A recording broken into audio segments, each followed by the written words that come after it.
It's time for Recipe of the Day.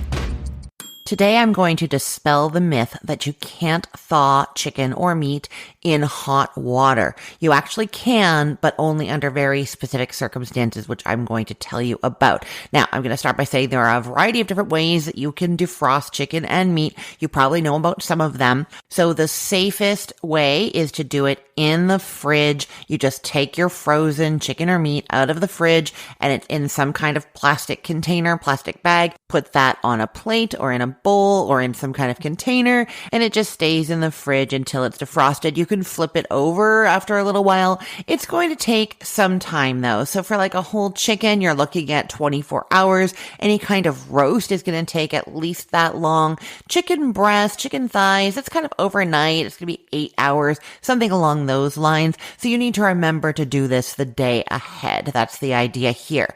Now, it is not always the case that we remember a day ahead what we're going to want to be having, and we don't take it out of the freezer. And that's when the other methods come in. So for larger pieces of meat, whole chickens and roasts, if you want something quicker than just in the fridge overnight, you're going to do the cold water method. So that is filling your sink with cold water, the coldest it will go, and you put your meat or chicken into a zip top sealed bag, and you put that into the cold water. If it has packaging frozen to it, you're just going to check every now and then inside the bag and see if you can loosen that. You don't want to tear pull it because there's those absorbent mats that if you rip them, some like weird stuff ends up on your chicken. You don't want that. So you can open up the bag, see if you can pry that off kind of easily. And then the sooner you get that off, the better, because it means that then the water temperature is closer to the meat and then it can thaw it a little bit more quickly. You're still looking at a while though. That's still going to be a couple of hours in the cold water. You want to go in and check every now and then that that water is still cold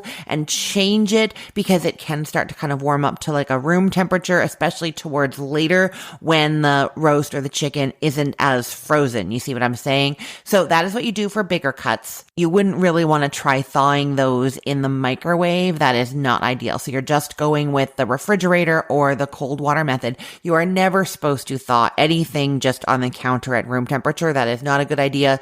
The USDA does not recommend that for sure. So don't do that. Fridge or cold water method for those. So then we come to considering smaller pieces of chicken or meat. So chicken breast, chicken thighs, drumsticks, wings, chicken leg quarters, steaks, pork chops, any kind of single serving food. Those, as I said, you could defrost those in the fridge. You can do those in the microwave. I just find it to be a pain. Like you have like 6 chicken breasts on a plate and you put it in defrost in the microwave and then you've got to kind of spin them around and make sure they're defrosting evenly, flip them over, and then the edges start to kind of cook a little bit sometimes. It is not my favorite. You can totally do it. It's just not what I recommend. Instead, it is best to thaw chicken and meat in water. So the same thing I was talking about for the roast or the whole chicken, except you can actually use hot water under certain circumstances and it's going to thaw much more quickly. Now, I'm going to say that this hot water method is not like officially government recommended as far as I know.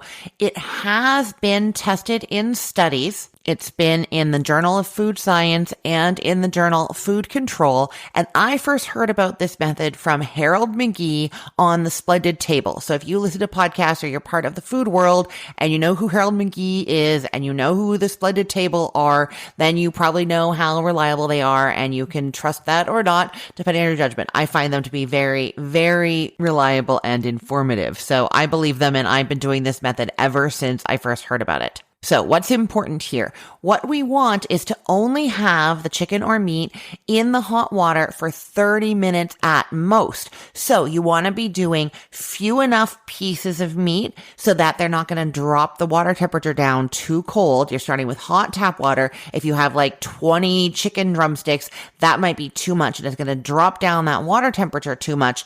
And then that's not going to work. So you need to have few enough pieces.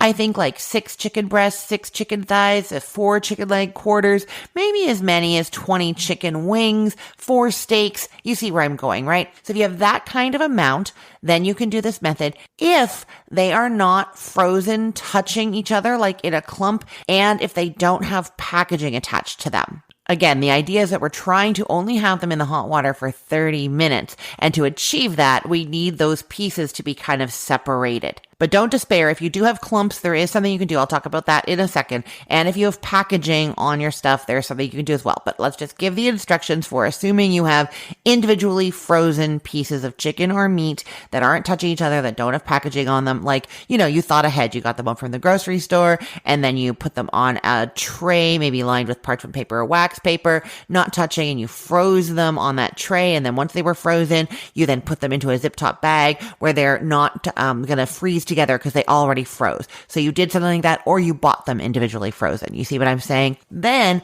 you put them into a zip top bag and they go into a sink full of hot tap water, and you can use a heavy plate or pot to try and kind of submerge them a little bit better. It does also help if you take a lot of the air out of the bag so that the air isn't making it float, but then it's in that hot water for at most 30 minutes. I usually go and check at about a 15-minute mark, and if the water is not super hot anymore, drain some of it off or all of it off and add new hot water. It's going to thaw very evenly, not like the microwave, very evenly in 30 minutes. If they are not thawed after the 30 minutes, then drain away all that hot water and do the cold water method, which is just a sink full of cold water with your chicken or meat in the zip top bag, and then they're sitting in there until they're thawed. And then you don't have that sort of 30-minute deal with that. One quick caveat, if you are immunocompromised or if any of this makes you uncomfortable, do not do it. And the other thing is you do want to cook this chicken or meat immediately after using this method, because in case there has been any bacteria growth, there shouldn't be in this time, or not very much, but in case there is some, you want it to be quickly cooked away by the high heat. So you want to cook it right away. You're not going to defrost this in the hot water in your sink and then put it in the fridge overnight. That is not what you're doing. You're doing this like you get home from work, you forgot to take the chicken out, and you're like, oh no, then you defrost it in the hot water and then you cook it right away for dinner right that night. You see what I mean? Now, if you did have your chicken or meat frozen together in a clump or with packaging on it, you can still do something that's kind of like a hybrid. So you're going to do that cold water method. Start with your chicken or meat in a zip top bag. It can be in a clump. It can have the packaging on it. Put it in the cold water sink. And then just every now and then go and check and see if you can separate those pieces from each other. If you get that packaging off, being careful not to tear it, of course. And then once you have that, once those are separated, once the packaging is off, drain off the cold water and then do the hot water for at most 30 minutes. So that is going to save you a little bit of time there. I hope you found this helpful. It's always good to have those ideas in your back pocket for getting dinner on the table quickly when you forgot to take something out of the freezer.